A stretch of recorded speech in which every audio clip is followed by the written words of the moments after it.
कहानी की शुरुआत एक भयानक तूफान से जूझते हुए प्लेन से होती है, जहां हमारा मेन कैरेक्टर, जिसका नाम चक था, वह शांति से बैठकर टॉयलेट कर रहा था कि तभी अचानक प्लेन का प्रेशर घटने लगा, जिससे टॉयलेट का दरवाजा खुल गया और कार्गो में आग लगकर एक खतरनाक विस्फोट हो गया। पायलट ने चक को सीट पर बिठाया क्योंकि समुद्र में इमरजेंसी लैंडिंग करनी थी। पायलट ने लाइफ राफ्ट देकर बेल्ट बांधने को कहा। प्लेन तेजी से नीचे गिरने लगा। अब प्लेन समुद्र से लगभग 3000 मीटर दूर था। तभी चक को पता चला कि उसकी गर्लफ्रेंड की दी हुई पॉकेट वॉच गिर गई है। पायलट ने लाइफ जैकेट पहनने को कहा, पर वह दाईं ओर थी। पॉकेट वॉच की वजह से जैक ने अपनी सीट बेल्ट खोल दी और लड़खड़ाते हुए उसे उठाने चला गया। लेकिन वॉच उठाते ही जैसे ही वह जैकेट लेने की कोशिश करने लगा, तभी प्लेन का एंगल बदलने के कारण वह हिल भी नहीं पाया। पायलट ने देखा कि वह अपनी सीट पर नहीं था, इसलिए उसने अपनी सेफ्टी बेल्ट खोल दी। तेज झटकों से पायलट बुरी तरह घायल हो गया। पायलट ने प्लेन को समुद्र की सतह पर धीमी गति से टच कराया, लेकिन गलत लैंडिंग से पानी केबिन में भर गया। सेफ्टी बेल्ट न बंधे होने की वजह से चक की जान बच गई। तभी अचानक प्लेन का ऊपरी हिस्सा फट पड़ा और समुद्र का पानी प्लेन के अंदर भरने लगा। लेकिन किस्मत से चक के हाथ में इन्फ्लेटेबल राफ्ट था, पर जैसे ही उसने उसे खोला, तभी अचानक राफ्ट से जुड़ा हुआ हिस्सा प्लेन में फंस गया। डूबता हुआ एरोप्लेन चक को राफ्ट के साथ नीचे खींचने लगा, पर चक की किस्मत अच्छी थी क्योंकि राफ्ट से जुड़ी हुई रस्सी अचानक टूट गई और इस तरह लाइफ राफ्ट ने उसे खींचते हुए मौत के मुंह से बाहर निकाल लिया। आखिरकार चक सही सलामत समुद्र की सतह तक पहुंच गया। उसने अपनी पूरी ताकत लगाकर राफ्ट पर चढ़ने की कोशिश की और मरते दम तक राफ्ट के किनारे को कसकर पकड़े रहा, लेकिन वह धीरे धीरे उस इंजन की ओर बहने लगा जो अभी भी चल रहा था। पीछे खतरा देखकर उसने तुरंत आंखें बंद कर ली। तभी इंजन में आग लग गई और विस्फोट की लहर ने उसे उछालकर फिर से समुद्र में गिरा दिया। पूरा प्लेन एक जोरदार ब्लास्ट के साथ धीरे धीरे समुद्र में डूब गया, लेकिन खतरा अभी टला नहीं था। चक को न केवल समुद्र की तेज आंधी तूफान का सामना करना पड़ा, बल्कि एक के बाद एक उठती विशाल लहरों को भी झेलना पड़ा। वह बस लाइफ राफ्ट की रस्सी को कसकर पकड़े रहा। इसी तरह पता नहीं कितनी देर बीत गई और अचानक लाइफ राफ्ट की हवा निकल गई। तेज चट्टानों ने उसे फाड़ दिया। इसका मतलब था कि वह आखिरकार किनारे पर पहुंच गया था। वो अपनी आखिरी ताकत जुटाकर लाइफ राफ्ट को घसीटते हुए किनारे तक लाया। अगली सुबह जब धूप उसके चेहरे पर पड़ी, तब उसे महसूस हुआ कि वह जिंदा है और छोटे से आइलैंड पर बहकर आ गया है। लेकिन मौत के मुंह से बच निकलने के बाद भी उसे कोई राहत नहीं मिली, क्योंकि वह नहीं जानता था कि इस अनजान जगह पर उसे कौन कौन सी खतरनाक चीजों का सामना करना पड़ेगा। वह चलते चलते प्लेन से बिखरी हुई चीजें उठाता गया और आइलैंड के अंदर अपने ही जैसे लोगों की खोज शुरू कर दी। लेकिन जब उसने चारों ओर नजर डाली, तो उसका स्वागत केवल कभी खत्म न होने वाले सन्नाटे ने किया। इससे ये साफ था कि वो एक ऐसे आइलैंड पर फंस चुका था जो दुनिया के नक्शे पर भी नहीं था।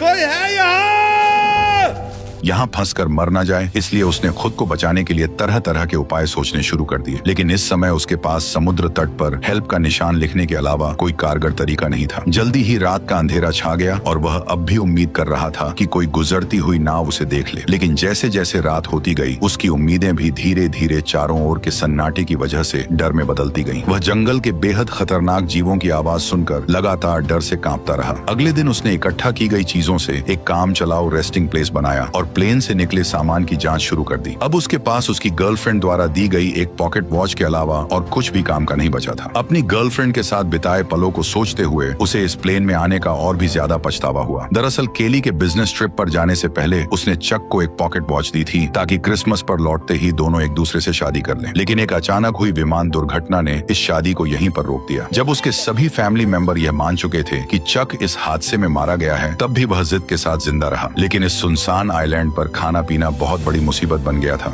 और चक कब तक टिक पाएगा यह भी किसी को नहीं पता था। उसने अपनी कंपनी के बहुत से पार्सल वापस इकट्ठा किए, लेकिन उसने उन्हें खोलने का फैसला नहीं किया, क्योंकि उसके लिए यह उसके काम की ईमानदारी थी। चाहे वह अनजान टापू पर ही क्यों न फंसा हो, पर वह अब भी ग्राहकों के भरोसे को तोड़ना नहीं चाहता था। कल जो उसने समुद्र तट पर हेल्प के साइन बनाए थे, वे भी समुद्र की लहरों से कब के मिट चुके थे। उसे कुछ खराब लकड़ियों का इस्तेमाल करके फिर से हेल्प लिखना पड़ा। धीरे धीरे चक के मन में जिंदा रहने की चाह और भी बढ़ती जा रही थी। उसे पता था कि अगर यहाँ से निकलना है तो हर हाल में जिंदा रहना होगा। लेकिन इस वीरान छोटे टापू पर सख्त नारियल के अलावा उसे खाने लायक कुछ भी नहीं मिला, और क्योंकि उसके पास नारियल खोलने का कोई औजार नहीं था, इसलिए नारियल खोलना भी उसके लिए बेहद मुश्किल काम बन गया था। फिर उसने एक धारदार पत्थर से आखिरकार नारियल को फोड़ दिया और उसके पानी का स्वाद लेने लगा, जो उस पल उसके लिए अमृत जैसा था। लेकिन वह केवल नारियल से संतुष्ट नहीं हुआ। चक ने पेट भरने के लिए इस छोटे से टापू के अन्य हिस्सों की भी खोज करने का फैसला किया। वह यहाँ की सबसे ऊंची छोटी पर चढ़कर सब कुछ देखना चाहता था, लेकिन नुकीले पहाड़ी पत्थरों ने उसकी राह मुश्किल कर दी। इसलिए उसने पत्थर से अपनी पैंट का कपड़ा काटा, उसमें पत्ते मिलाए और एक जोड़ी जूते बना लिए। लेकिन जब वह पहाड़ की चोटी पर पहुंचा तब उसे पता चला कि यह सचमुच एक सुनसान टापू ही है। चारों ओर दूर दूर तक फैला समुद्र था, लेकिन उसके अलावा कोई और इंसान नजर नहीं आ रहा था। जब वह निराश होकर सोच रहा था कि आखिर वो कैसे अपनी जान बचा सकता है, तभी दूर एक अजीब सी चीज ने उसका ध्यान खींचा। वह बिना सोचे समझे उस चीज की ओर दौड़ पड़ा। उसे लगा था कि वह भी उसी की तरह जिंदा बचने वाला कोई पायलट है, लेकिन जब चक ने उस पायलट को पलट कर देखा तो पाया कि वह तो काफी समय पहले ही मर चुका था। दुखी मन से उसने पायलट की लाश को आइलैंड पर घसीट लिया और उसके पास से कुछ काम की चीजें इकट्ठा करने लगा। उसने एक जोड़ी अभी भी पहनने लायक जूते, एक टॉर्च जो अब भी जल सकती थी और एक बेकार हो चुका बटुआ अपने पास रख लिया। इसके बाद उसने पायलट के लिए एक कब्र खोदी और उसकी लाश को उसमें दफना दिया और उसकी मरने की तारीख एक चट्टान पर लिख दी। शाम के समय चक समुद्र तट पर बैठा अपने जूतों को निहार रहा था। उसके मन में एक अजीब सी उदासी थी। उसे लगा कि शायद अगली बार जो उस कब्र में लेटा होगा वह खुद ही होगा। इसे वजह से रात में चक सो नहीं सका। उसे समझ आ गया था कि अगर वह ऐसे ही हाथ पर हाथ रखे बैठा रहा तो उसका मरना तय है। इसलिए अगले दिन उसने जंगल में जिंदा रहने की कला सीखी। उसने पेड़ों की पत्तियों पर जमी ओस को इकट्ठा कर नारियल के खोल में जमा किया, क्योंकि उसे पीने के लिए साफ पानी चाहिए था। उसने लकड़ी की छड़ी को नुकीला कर मछलियों को पकड़ने का भाला बनाया। भले ही यह सब बेवकूफी भरा था, पर इस लगातार कोशिश ने उसे निराश नहीं होने दिया। उसी रात टॉयलेट करते वक्त उसने एक रोशनी देखी। वह जोर से चिल्लाया ताकि उस नाव का ध्यान खींच सके। उसे लगा जैसे उसे अब और यहाँ रहना नहीं पड़ेगा। उसने टॉर्च से संकेत दिया कि कोई उसे देख ले, लेकिन दूरी ज्यादा होने की वजह से यह हल्की सी रोशनी किसी काम की नहीं थी। जैसे जैसे वह रोशनी उसकी नजरों से धीरे धीरे ओझल होती गई, उसका दिल गुस्से और बेबसी से भर गया। इसलिए अगली सुबह सूरज निकलते ही वह बेसब्री से फटी राफ्ट लेकर उस जहाज की दिशा में बढ़ चला, क्योंकि यह उसके कई हफ्तों की कोशिशों के बाद मिली एकमात्र बच निकलने की उम्मीद थी। वह इसे यूं ही खोने को हरगिज तैयार नहीं था। हालांकि वह जैसे तैसे समुद्र को पार करना चाहता था, लेकिन वह बार बार लहरों की मार के आगे हार जाता था। उसने अनगिनत बार हिम्मत दिखाई, लेकिन हर बार समुद्र की लहरों ने उसे पीछे धकेल दिया। लेकिन फिर भी वह हार मानने को तैयार नहीं था। उसने बहुत कोशिश की, लेकिन आखिरकार समुद्र की लहरों ने उसे अपने अंदर समा लिया। पानी के अंदर पहुंचते ही अचानक उसकी जांघ एक नुकीले समुद्री पत्थर से टकरा गई और एक तेज दर्द ने चक की जांघ को खूनम खून कर दिया। इस वक्त उसमें अब और आगे बढ़ने की ताकत नहीं बची थी। वह बस टूटी फूटी राफ्ट को घसीटते हुए बुरी हालत में किनारे लौट आया। शाम के समय अचानक आसमान में तेज आंधी और मूसलाधार बारिश शुरू हो गई, जिससे पहले से ही घायल चक की मुसीबतें और बढ़ गईं। वह राफ्ट की मदद से केवल कंपनी के सामानों को ही ढक सका। फिर वो बारिश से बचने के लिए खून से बहती टांग के साथ कोई और जगह ढूंढने लगा। तभी उसे एक छोटी सी गुफा मिल गई और खुद को होश में रखने के लिए उसने कुछ घूंट गंदा बारिश का पानी पी लिया। लगभग पूरी तरह थक जाने के साथ उसका घायल शरीर अब और सहन नहीं कर सका और वह जमीन पर बेहोश हो गया। उसके पीछे रखी टॉर्च की बैटरी खत्म होते ही वो भी अंधेरे में डूब गई। अगले दिन चक फिर से तेज दर्द के साथ जागा। उसकी टांग के घाव में कीड़े लगने के लक्षण दिखाई दे रहे थे। इस सुनसान जगह पर अगर इसका इलाज ना हुआ तो उसे और भी बड़े खतरे का सामना करना पड़ेगा। जिंदा रहने की थोड़ी सी भी उम्मीद पाने के लिए उसे अपने मन की जिद छोड़नी पड़ी और उसने उन पार्सलों को खोलने का फैसला किया। पैकेजों में उसे एक दर्जन वीडियो टेप, एक गिफ्ट की तरह सजाया गया वॉलीबॉल, एक सुंदर महिला की लंबी ड्रेस और सबसे स्टाइलिश दिखने वाली एक जोड़ी स्केट्स मिले। लेकिन आखिरी पार्सल को उसने खोलने का फैसला नहीं किया। शायद इसलिए कि वह निराश नहीं होना चाहता था, या शायद इसलिए कि वह अपने लिए एक उम्मीद बचाकर रखना चाहता था। उसने पार्सल की पैकिंग में इस्तेमाल हुए फोम को अपने घाव पर लगाया। फिर जूतों के फीते खोलकर उसने उनसे काम चलाऊ पट्टी बांध ली। जूतों के ब्लेड उसके सबसे काम आने वाले औजार बन गए और लंबी ड्रेस की काली जाली से उसने एक आसान मछली पकड़ने का जाल बना लिया। मछली पकड़ने के औजार की मदद से कई दिनों बाद वह आखिरकार पहली बार पेट भर खाना खा सका।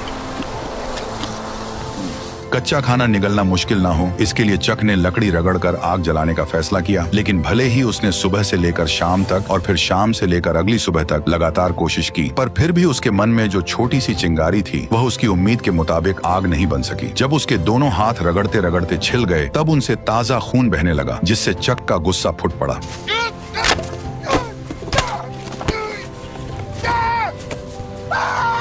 आइलैंड की मुश्किल जिंदगी और पुरानी चोटों ने उसे पूरी तरह तोड़ दिया था। चक ने किनारे बैठकर अपने घावों को पानी से साफ किया और तेज दर्द ने उसे परेशानी का एहसास फिर से करा दिया। अब उसके लिए जिंदा रहना एक ऐसा सवाल था जिससे वह भाग नहीं सकता था। अभी अभी गुस्से में फेंकी गई वॉलीबॉल उसके पैरों के पास पड़ी थी, जिस पर उसकी ताजा लाल हथेली की छाप बहुत ही चमकदार दिख रही थी। तभी उसके दिमाग में एक अजीब ख्याल आया। उसने अपनी लार से हथेली के निशान पर 2 आंखें और ऊपर हल्की सी मुस्कान बना दी। अब वह वॉलीबॉल एक इंसान के चेहरे जैसी लगने लगी। लगी थी। शायद बहुत ज्यादा अकेले रहने के कारण उसने तय किया कि वो इस चेहरे को अपना दोस्त बना लेगा। उसने वॉलीबॉल का नाम विल्सन रखा और उसे अपने पास रख लिया ताकि वह उसकी जिंदगी में उसका साथ दे सके। यह दृश्य थोड़ा अजीब जरूर था, लेकिन कम से कम उसे अकेला होना महसूस नहीं हुआ। विल्सन की निगरानी में चक को जैसे फिर से पूरी ताकत मिल गई। जैसे जैसे वह तेजी से लकड़ी को घिसता गया, लकड़ी के टुकड़ों के बीच सचमुच चिंगारी निकल आई।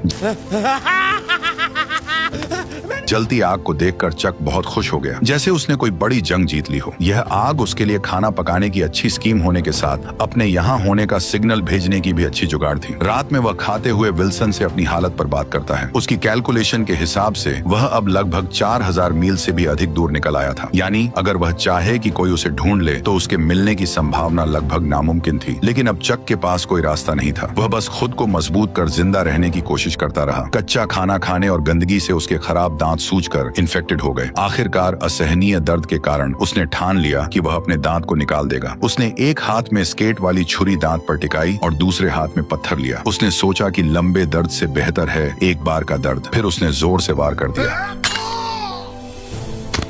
जंगल में जिंदा रहने में एक्सपर्ट होने के बाद भी उसकी आंखों में अब वह चमक नहीं रही थी। 4 सालों के अंदर चक अब एक जंगली आदमी बन गया था। हालांकि मछली पकड़ने में माहिर होने से उसे मांस की कमी नहीं थी, लेकिन उसकी आंखों में पहले जैसी जीने की गुंजाइश गायब हो चुकी थी। अब वह बच निकलने की कोई उम्मीद नहीं रखता था और हर दिन का जिंदा रहना बस उसकी अकेलेपन का एक और दिन था। पर कुछ समय बाद उसे चट्टान के किनारे से एक टिन का टुकड़ा मिला और वो उसे समुद्र तट पर ले आया। लेकिन जैसे ही समुद्री हवा ने उस टिन के टुकड़े को गिरा दिया, तभी अचानक उसके दिमाग एक आइडिया में आया। अगर वह इसका इस्तेमाल समुद्र की लहरों को चीरने के लिए कर सके तो शायद सच में उसके पास इस जगह से निकलने का मौका हो सकता है। यह आइडिया आते ही उसने एक पल और इंतजार नहीं किया। उसे इस सुनसान टापू पर से जल्द निकलना था। चक तुरंत हरकत में आ गया। सबसे पहले उसे एक नाव बनानी थी। उसने बहुत सारी टहनियां इकट्ठा की और उन्हें एक साथ रखा। फिर जंगली रस्सियों का इस्तेमाल किया और सबको एक साथ बांध दिया। यहाँ तक कि बेकार वीडियो टेप को भी रस्सी बना लिया। अब चक की मेंटल स्टेट बिगड़ने लगी थी। उसे लगने लगा कि विल्सन उसे देख रहा है और उसे जाने नहीं देना चाहता। इसी वजह से उस रात वह विल्सन से झगड़ पड़ा। मैं अपनी पूरी जिंदगी तुमसे बात नहीं कर सकता। सुना तुमने? 2 टके के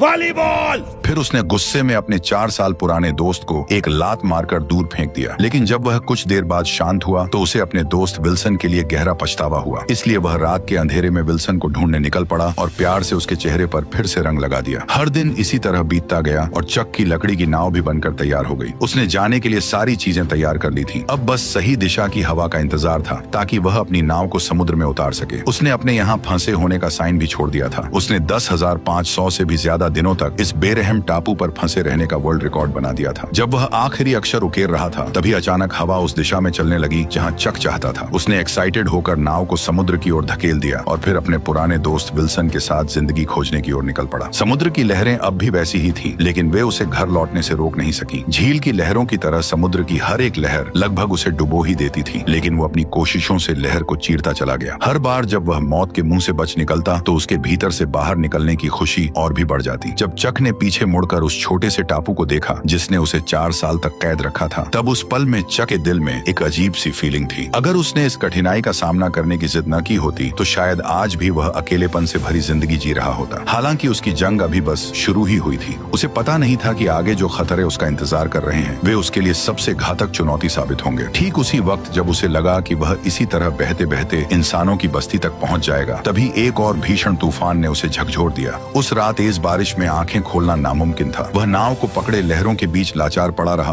और हमलों को सहता रहा। यह उसके लिए सबसे कठिन रात थी। वह बेबस था और सब कुछ भगवान पर छोड़ चुका था। अच्छी बात यह रही कि चक किस्मत वाला था। उस रात की भीषण आंधी तूफान भी उसे अपने साथ नहीं ले जा सकी, लेकिन उसकी नाव को भारी नुकसान पहुंचा था। और सबसे अहम बात यह थी कि उसका पुराना दोस्त भी रस्सी ढीली हो जाने के कारण नाव से अलग हो चुका था। जब उसे इसका एहसास हुआ तब तक विल्सन समुद्र की लहरों के साथ बहुत दूर बह चुका था। वह उसका इकलौता साथी था जिससे वह दिल की बातें करता था। भले ही वह सिर्फ एक वॉलीबॉल था, लेकिन वही उसका एकमात्र सहारा था। वह सब कुछ भूलकर समुद्र में कूद पड़ा और उसे बचाने की कोशिश करने लगा, लेकिन दूरी बहुत ज्यादा थी और गहरा समुद्र उसे बार बार डरा रहा था। एक तरफ उसकी जान बचाने वाली नाव थी और दूसरी तरफ उसका 4 साल का सहारा विल्सन। लेकिन अब उसके पास कोई और चारा नहीं था। वह बस अपनी आंखों के सामने अपने पुराने दोस्त को दूर जाते हुए देखता रहा।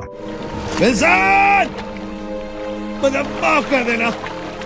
इस तरह उसने अपना इकलौता दोस्त खो दिया और एक बार फिर अकेलापन और बेबसी ने उसे पूरी तरह घेर लिया। लगभग पूरी तरह से टूट चुकी लकड़ी की नाव को देखते हुए और चारों ओर फैले समुद्र को निहारते हुए इस पल चक को बहुत अच्छी तरह समझ आ गया कि वह अब कभी भी अपने घर वापस नहीं जा सकेगा। जिस वजह से जो उसके भीतर जीने की इच्छा अभी अभी जगी थी वह पूरी तरह टूट गई। आखिरकार उसने नाव का चप्पू भी फेंक दिया और तय कर लिया कि अब वह बस चुपचाप इंतजार करेगा कि समुद्र जल्द से जल्द उसे निगल जाए। ठीक उसी समय जब चक ने मौत का सामना करने के लिए खुद को तैयार किया, तभी एक ऐसी सीटी की आवाज गूंज उठी जिसे उसने सिर्फ अपने सपनों में ही सुना था। वह उम्मीद खोए हुए अपनी आखिरी ताकत जुटाकर मुड़ा और देखा कि एक विशाल मालवाहक जहाज उसके सामने तैर रहा था। तभी जहाज में मौजूद सभी लोगों ने चक को भी देख लिया और इस तरह कई सालों की कठिनाइयों के बाद चक आखिरकार फिर से प्लेन में बैठकर अपने घर लौट आया। उसकी सही सलामत जिंदा लौट आने की कहानी ने उसे पूरे शहर में मशहूर कर दिया। लेकिन चक को इन सब बातों से कोई फर्क नहीं पड़ता था। वह बस अपनी गर्लफ्रेंड से मिलना चाहता था जिसे उसने 4 साल से नहीं देखा था। लेकिन जब उसकी गर्लफ्रेंड की बजाय एक आदमी दरवाजा खोलकर सामने आया तो वह हैरान रह गया। उस आदमी ने चक से कहा, मैं केली का हस्बैंड हूँ, जेरी लवेट।